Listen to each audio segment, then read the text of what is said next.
उत्तराखंड का एक water deficit जनपद है और इसमें देखते हैं कि महिलाएं खासकर रोडों के किनारे जो हैंड पंप होते हैं, सोलार पंप होते हैं, उन पर बेचारी खड़ी रहती हैं पानी के इंतज़ार में, अपनी बारी का इंतज़ार करती है। और हैवल खासकर जो पहाड़ ऊपर का एरिया है, जो कणाताल, रोशली खाल, चंबा वाला एरिया, ये वाटर का काफ़ी प्रॉब्लम है यहाँ पर।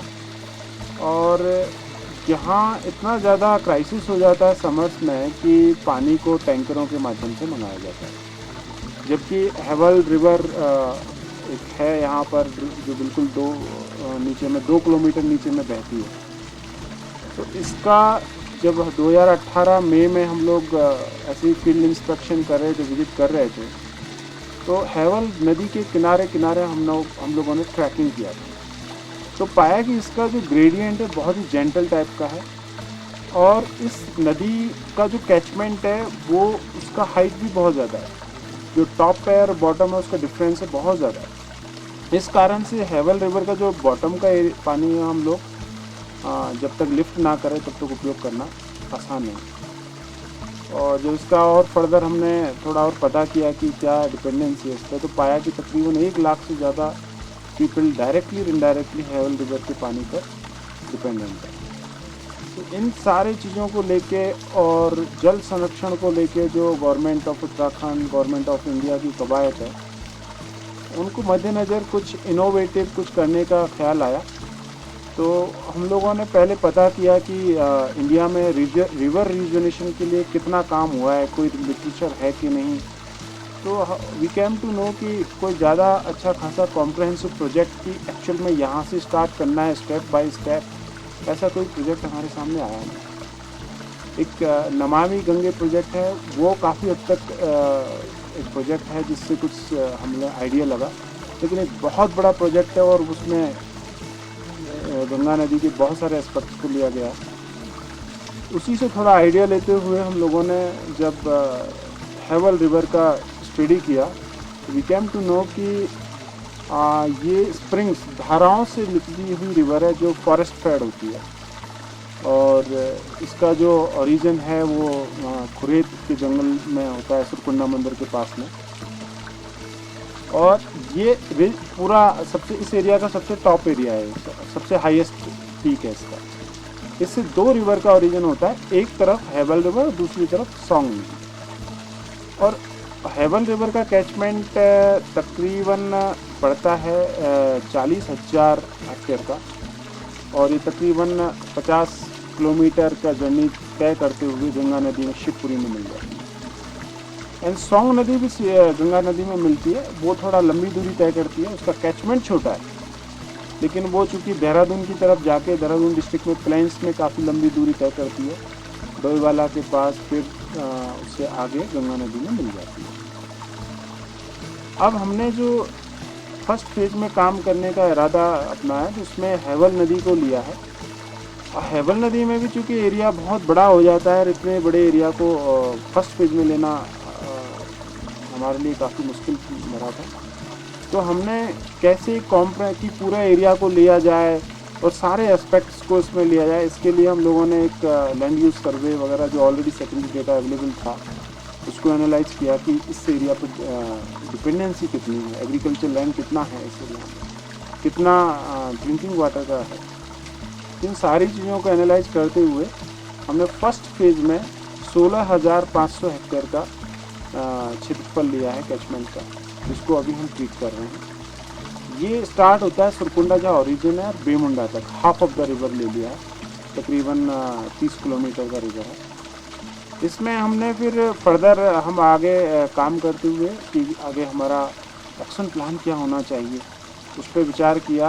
तो हमने इसमें स्प्रिंग शेड जो स्प्रिंग्स हैं, स्प्रिंग्स को आइडेंटिफाई किया 16,500 हेक्टेयर के एरिया में, और उसके बाद में स्प्रिंग्स का स्टडी किया साइंटिफिकली, उनका जियो हाइड्रोलॉजिकल स्टडी किया, हाइड्रोलॉजिकल स्टडी किया, वेजिटेटिव मैपिंग किया, और उनका जो रिचार्ज एरिया है और जो ट्रीटमेंट एरिया है उसको आइडेंटिफाई किया, एक्वीफर कहाँ है उसको आइडेंटिफाई किया।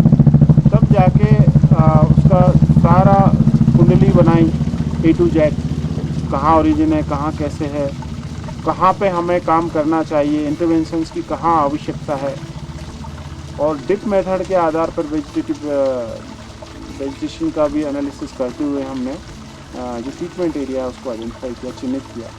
तत्पश्चात बहुत सारी अर्बन स्ट्रक्चर्स को स्प्रिंग्स में हमने रखा है, स्प्रिंग्स के मैनेजमेंट के दृष्टिकोण से। तो हमने पाया कि ये 40 स्प्रिंग्स में जब हमने पीक पीरियड, लीन पीरियड और बीच में भी 3 साल में 3 बार हमने इसका डिस्चार्ज का डेटा लिया और उनका एनालिसिस किया, तो पाया कि 10% का एक साल में पानी का कमी है। मतलब कि इसी तरीके से चलता रहा तो नेक्स्ट 10 ईयर्स में एक स्प्रिंग सूखने की कगार पर आ जाएगी। इसके अतिरिक्त बहुत सारे मैन मेड रीजन्स इसमें आ जाते हैं, जैसे कि कोई रोड कट जाता है तो उसके कारण से एक ही रोड में काफ़ी स्प्रिंग्स धाराएं प्रभावित हो जाती हैं।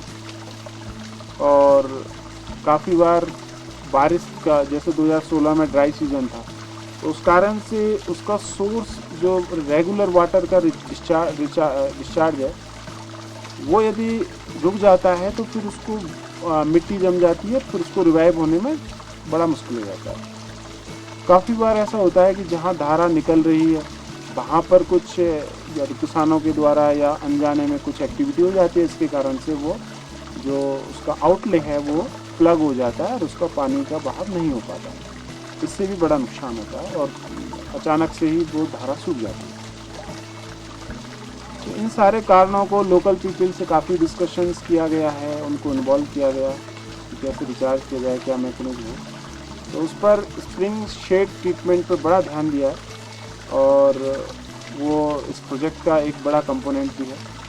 फिर हमने स्ट्रीम्स को भी आइडेंटिफाई किया, क्योंकि स्प्रिंग का पानी, बहुत सारी स्ट्रीम छोटी छोटी धाराएं होती हैं, उनका पानी एक बड़े गधेरे के रूप में, जिसे गार्ड कहते हैं, उसके रूप में निकलता है। तो इस स्ट्रीम को फर्दर 2 कैटेगरीज में हमने आइडेंटिफाई किया कि बहुत सारी स्ट्रीम पे ऐसी हैं जो पेरेनियल है, जिनमें साल दर साल भर पानी आता है। कुछ ऐसी स्ट्रीम्स हैं जिनमें पानी केवल बारिश के दौरान आता है, सीजनल है। तो उनमें दोनों में थोड़ा इंटरवेंशंस हमने अलग अलग की है कि जैसे इस सीजनल स्ट्रीम जो है उसमें हमने पानी के डिस्चार्ज वेलोसिटी को कम करके रिटेंशन कैपेसिटी बढ़ाने के लिए, पानी का जो वर्टिकल मूवमेंट है उसको बढ़ाने के लिए स्ट्रक्चर प्रपोज किए। एंड जो सीजनल हैं जिनमें केवल बरसात के दौरान ही पानी आता है, उनमें थोड़ा सा चेक डैम्स हमने मजबूती के रखे हैं, जिससे गार्ड जो मलबा है वो ना आए। काफ़ी बार भारी बारिश होती है, उसके कारण में इरोजन बहुत बढ़ जाता है। तो इरोजन के दृष्टिकोण से सीजनल स्ट्रीम्स में वर्क किया गया है, और जो पेरेनियल है उसमें ग्राउंड वाटर को कैसे वो वाटर रिटेन किया जा सके और कैसे ग्राउंड वाटर को ऐड कर सके, उससे संबंधित स्ट्रक्चर प्रपोज किया। इसके उपरांत हमने रिवर बेड को भी लिया कि ये पानी, चूँकि खेती दोनों तरफ है रिवर के, किसानों से भी डिस्कशंस किए, उन्होंने भी बताया कि हमारा इरोजन बहुत होता है, खेत की जो मेड़ है वो कट जाती है हर साल, और हमें इसमें इरोजन के कारण क्या होता है हमारा कि एग्रीकल्चर लैंड, खेत का कुछ लैंड हर साल कटाव हो रहा है, तो भूस्खलन के कारण काफ़ी नुकसान होता है। तो उसमें उनसे चर्चा में ही पता चला कि क्या करना चाहिए। तो फिर ये एक बात निकल के आई कि हमें वाटर का जो रिवर बेड का जो वाटर है उसके फ्लो को भी इंटरमिटेंटली जगह जगह 1 किलोमीटर के इंटरवल में थोड़ा सा ब्लॉक करना पड़ेगा। तो उसमें हमने एनी कट्स प्रपोज किए हैं, 1 मीटर 1.5 मीटर हाइट के हैं, तो उतना पानी रिटेन करेगा और उससे अतिरिक्त पानी निकल जाएगा। तो ये दो पर्पस सॉल्व करेगा हमारा। ग्राउंड वाटर के रिचार्ज को, वर्टिकल मूवमेंट को बढ़ाएगा, और स्टोर होगा, जो स्टोर्ड वाटर है वो हमें जो भूमिगत जल है उसके स्तर को बढ़ाने में सहायक होगा। साथ ही किसानों को गूल के माध्यम से, बगल में गूल बनी हुई है बहुत सारी, या बहुत सारी में रिपेयर भी हमने प्रपोज किया, तो उनमें पानी डाइवर्ट कर दिया जाएगा जिससे एग्रीकल्चर के लिए उपयोग होगा। और यदि कहीं दूर पानी है तो उसको लिफ्ट करने का, टुल्लू पंप के माध्यम से, सोलर पंप के माध्यम से उसको लिफ्ट करने का भी प्रावधान है, ये उपयोग किया जाएगा। इसके अतिरिक्त जो एक्स्ट्रा वाटर है वो फ्लो होके निकल जाएगा। 1 मीटर से ऊपर का यदि ज़्यादा वाटर का फ्लो है तो वो निकल जाएगा, वो नेक्स्ट उसमें 1 किलोमीटर बाद जो अगला एनीकट है वहाँ पर स्टोर होगा। तो इससे हमारे बहुत सारे पर्पस सॉल्व हो जाएंगे कि हम वाटर को स्टोर भी कर रहे हैं, यूज़ भी कर रहे हैं, एंड ग्राउंड वाटर को रिचार्ज भी कर रहे हैं। इससे हमारे ग्राउंड वाटर को रिचार्ज करने से हमारे जो पुराने धाराएँ, नाले हैं, नौलाएँ हैं, वो भी रिचार्ज हो जाते हैं। अब इसके अतिरिक्त पूरे कैचमेंट में, पूरे लैंडस्केप में हमने एफोरेस्टेशन की एक्टिविटीज़ रखी है। और वनीकरण में हमने मेजर जो एम्फेसिस दिया है वो छोटी स्पीसीज़ को दिया है, जैसे कि फर्न है, लोकल ग्रासेज हैं जो वाटर का रिचार्ज बढ़ाती हैं, रिंगाल है, सेलिक्स हैं, ओक है, ओक की बहुत सारी स्पीसीज। तो साइट स्पेसिफिक, जिस एरिया में माना खरसू ओक आ रहा है तो खरसू, बांज ओक आ रहा है तो बांज ओक, ऐसे देवदार है, ऐसे खाकरा है, ये सारी स्पीसीज रखी हैं। तो अंगू है, ये सारी स्पीसीज रखने का फ़ायदा ये है कि वाटर का, इनमें फाइब्रस रूट सिस्टम होता है, तो वाटर ये स्टोर करेंगे, धीरे धीरे रिलीज करेंगे। तो अभी हमने देखा है कि एक साल में ही जंगल, एक खुरेद का जो जंगल है उसमें मॉस की हमने जब हमारा एनालिसिस है वेजिटेटिव मैपिंग का, उसके अकॉर्डिंगली मॉस का जो मात्रा है वो बहुत बढ़ गया। एंड मॉस आप जानते हैं स्पॉन्जी होता है, वाटर को रिटेन कर लेता है, ऑब्जर्व कर लेता है, धीरे धीरे रिलीज करता है, तो उससे पूरा इकोसिस्टम ही वाटर का रिचार्ज हो जाता है। तो जो वाटर का ये हेवल लेवल का जो इकोसिस्टम है, लैंडस्केप है, इसको हमने 4 मेन मेजर तरीके, उद्देश्य है हमारा कि इसको नेचुरल जो स्टेट हुआ करता था पहले, आज से 50-100 साल पहले, उसके शेप में लिया जाए। इसलिए कुछ इंजीनियरिंग स्ट्रक्चर्स अभी प्रपोज कर रहे हैं फॉर शॉर्ट टर्म गेन के लिए, एंड वेजिटेटिव और इंजीनियरिंग स्ट्रक्चर्स को रिप्लेस करेगी इन लॉन्ग रन, ये उद्देश्य है। एंड ये वेजिटेटिव स्ट्रक्चर्स ही एक नेचर मतलब प्राकृतिक हैबिटेट का, एक जंगल का रूप धारण कर लेगी, जो प्राकृतिक जंगल होता है। ये हमारा विजन है। उससे होगा कि यदि हम नेचुरल स्वरूप में ले आते हैं तो पानी अपने आप स्टोर होगा, कंजर्व होगा, नीचे ग्राउंड वाटर को भी रिचार्ज करेगा, ऐड करेगा, पानी उसमें मिल जाएगा, वाटर टेबल बढ़ जाएगा, एंड किसानों को और जो ड्रिंकिंग वाटर के लिए विभिन्न गांवों को पानी जाता है उसमें भी हेल्प करेगा। बहुत सारे गांव, बहुत सारे अभी प्रधान हमारे पास जो स्प्रिंग्स हमने रिचार्ज किए, उनमें बोल रहे हैं कि साहब एक हमारे गांव को भी इसमें जोड़ लो। तो जनता खुद भी जुड़ना चाह रही है अभी।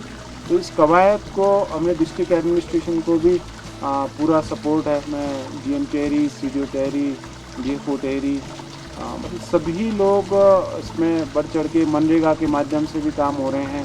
कन्वर्जेंस एक्टिविटीज़ 5वां इसका कंपोनेंट है, जिसमें मनरेगा एक मेजर वर्क हो रहा है मनरेगा के माध्यम से, क्योंकि उसमें स्थानीय ग्रामीणों को रोज़गार भी मिल जाता है, और स्थानीय लोग जब काम करते हैं तो उनका एक सेंस ऑफ रेस्पॉन्सिबिलिटी भी डेवलप होता है। और हमारा उद्देश्य भी है कि जैसे ही प्रोजेक्ट का जो एंडिंग हुआ उसमें हम उस स्प्रिंग को, उस धारा को, उस स्ट्रीम को हम जो स्थानीय ग्राम है उसको हैंड ओवर कर दें। अभी भी उनको इन्वॉल्व कर रखा है जिससे वो उसका देख रेख करते रहें। अब इस पूरे पैच में हम लोगों ने वनीकरण के जो बड़ी स्पीसीज हैं उनको भी रखा है, जो वाटर को रिटेन कर सके, वाटर लविंग प्लांट्स की। और जो हमारे रिवर फ्रंट है उसमें किलोमीटर्स में जहाँ जहाँ इरोजन्स है रिवर के किनारे किनारे, वहाँ रिवर फ्रंट डेवलपमेंट भी किया जा रहा है। जैसे बेमुंडा के पास में जेंटल स्लोप है, तो पूरा 2 किलोमीटर का रिवर फ्रंट है। ये नमामि गंगे स्कीम में भी हम लोगों ने बात की है कि वहाँ से इसको किया जाए। एंड जो इसका मुहाना है शिवपुरी में, जो गंगा नदी में मिलेगा, वहाँ भी रिवर फ्रंट का काम इसमें प्रपोज किया गया है। तो अभी ये 2018 तो पूरा 1 साल स्टडी में ही लग गया, फिर 2019 में काम हुए हैं तो तकरीबन 10-20% काम हो चुका है। अभी इस साल भी काम लगातार कंटिन्यू चल रहा है। तो बाय नेक्स्ट ईयर हमारा मेजर वर्क जो फील्ड लेवल का इंटरवेंशन है वो ख़त्म हो जाएगा, प्लांटेशन भी ख़त्म हो जाएंगे और उसके बाद में रिवर फ्रंट का काम हमारा रेगुलर चलता है। उद्देश्य इस प्रोजेक्ट को 2018 से 2023 तक हमारा 5 साल का ये टारगेट रहा और शुरुआत में एक छोटी सी कवायद रही, आइडिया रहा कि जेंटल स्लोप पे बहुत अच्छी रिवर है, वेजिटेबल बेल्ट ये कही जाती है, फ्रूट बेल्ट भी है, ऊपर का एरिया उसका फ्रूट बेल्ट है और जो नदी के किनारे का एरिया है वो वेजिटेटिव मतलब सब्जियों के लिए वो बेल्ट जाती है। तो लीन पीरियड जो समर होता है, बेसिकली समर में पानी का स्तर इसमें बहुत कम हो जाता है। तो उद्देश्य है कि वो पानी का लेवल स्तर है डिस्चार्ज वो बढ़े, इसलिए वेरियस प्रकार की स्ट्रक्चर्स प्रपोज हैं और पूरे कैचमेंट को वेरियस स्कीम के माध्यम से, कन्वर्जेंस के माध्यम से लिया जा रहा है जिससे एक हॉलिस्टिक डेवलपमेंट हो सके। इसके अतिरिक्त यदि किसी किसान को या किसी गांव में कुछ ज़रूरत है वाटर कंजर्वेशन के दृष्टिकोण से कुछ स्ट्रक्चर की, तो उसको भी विभिन्न डिपार्टमेंट्स के माध्यम से ज़मीन पर अमल में लाया जाए। सर एक आपने इनोवेटिव आइडिया किया, इनोवेटिव आइडिया है जो शायद कहीं सुनने में आया कि वो कहीं भी है नहीं, जैसे कि अभी आपके कई लोगों से मैंने बात कर रहा था, तो इनोवेटिव आइडिया कौन सा है? इसका जो इस प्रोजेक्ट में मैंने बताया इनिशियली कि जब हम लोगों ने रिसर्च किया कि क्या अवेलेबल है और क्या किया जा सकता है, तो इसमें IFM Bhopal, Indian institute of forest management, वहाँ पे रिवर यूजिनेशन का एक वर्कशॉप भी था, वहाँ भी मैंने प्रेजेंटेशन दिया, वहाँ डिस्कशंस भी हुए, मंथन भी हुआ। उन सब चीज़ों के बाद में जो चीज़ें निकली हैं, इनोवेशन है इसमें यही है कि राइट फ्रॉम ओरिजिन से लेके एंड तक रिवर का पूरा लिया है और स्प्रिंग शेड बेस्ड जो तकनीक है ये अपने आप में एक इनोवेटिव तकनीक है, ये पहले उपयोग नहीं की गई है। इसका फ़ायदा क्या है, इसमें अभी तक हम जलागम बेस्ड अप्रोच पे काम कर रहे थे, लेकिन स्प्रिंग वाला जो धारा बेस्ड अप्रोच है वो टोटली उसके अपोजिट है, वो हमें पता ही नहीं है। तो हमारा जितना भी पैसा इसमें लग रहा था वो यूज़फुल नहीं हो रहा था। प्रेजेंट जो टेक्निक है इसमें जो धारा का एरिया है उससे ऊपर के एरिया में हमें रिचार्ज करना पड़ता है, जिसको हम स्प्रिंग शेड कहते हैं।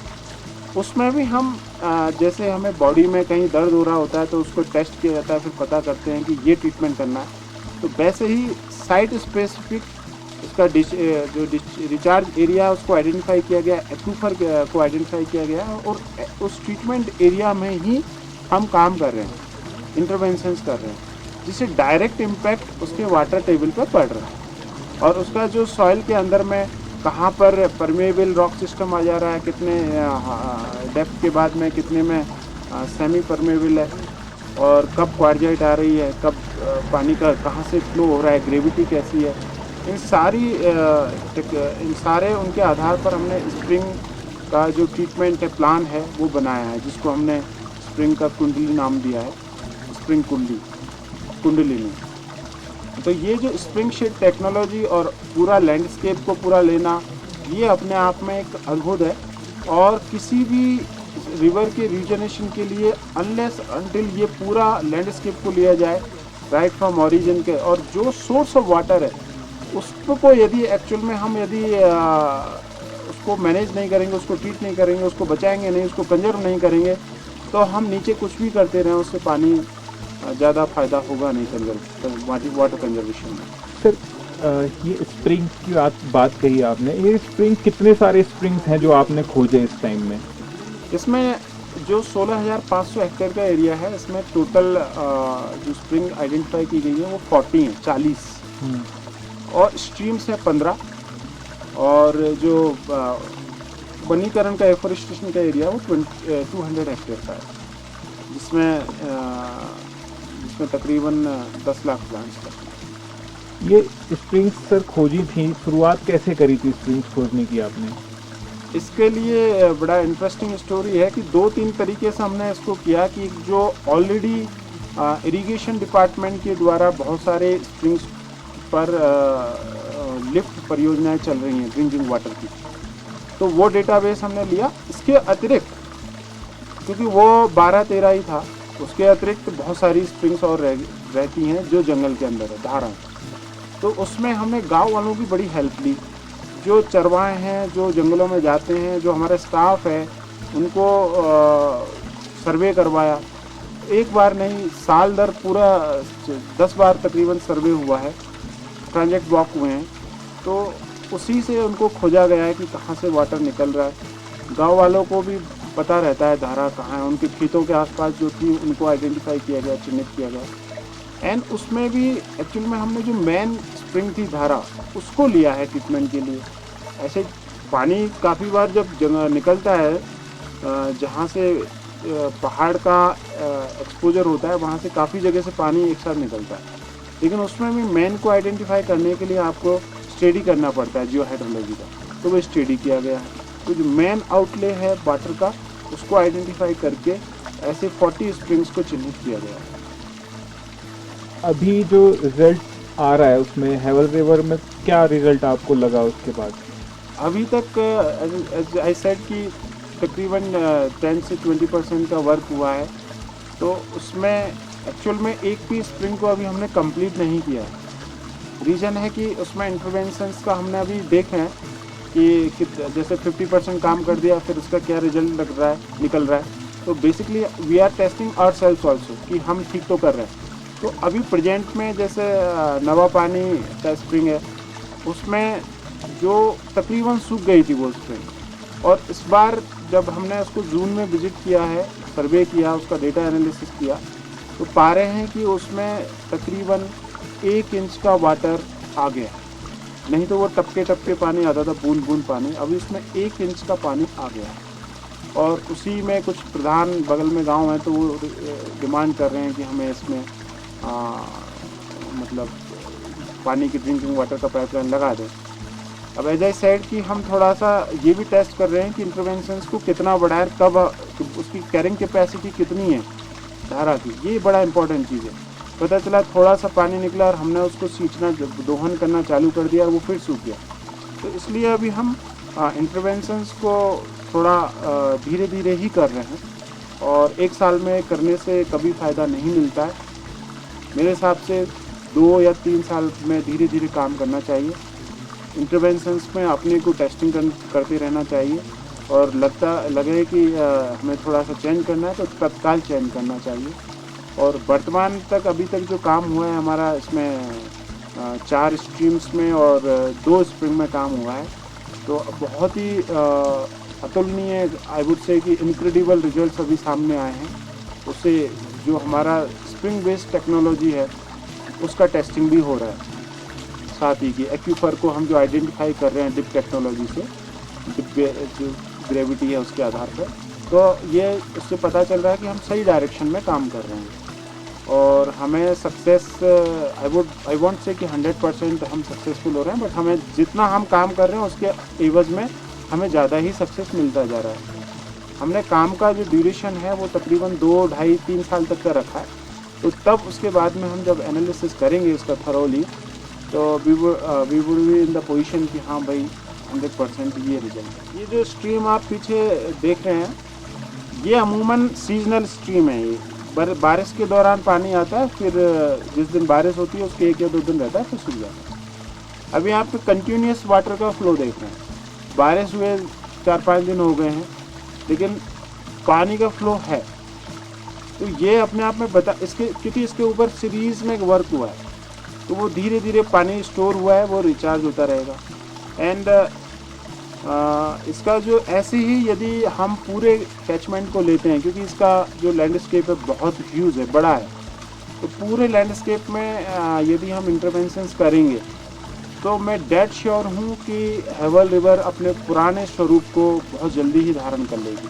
एंड एक और इम्पॉर्टेंट चीज़ है कि हमें इसमें जो कैरिंग कैपेसिटी है, वाटर को कितनी कैपेसिटी में, कितनी मात्रा में दोहन करना है, उस पर भी हमें बल देना पड़ेगा, क्योंकि over utilisation, over use of water definitely springs को और रिवर को सुखाने में बहुत ही जल्दी उसको मतलब सुखा देगा।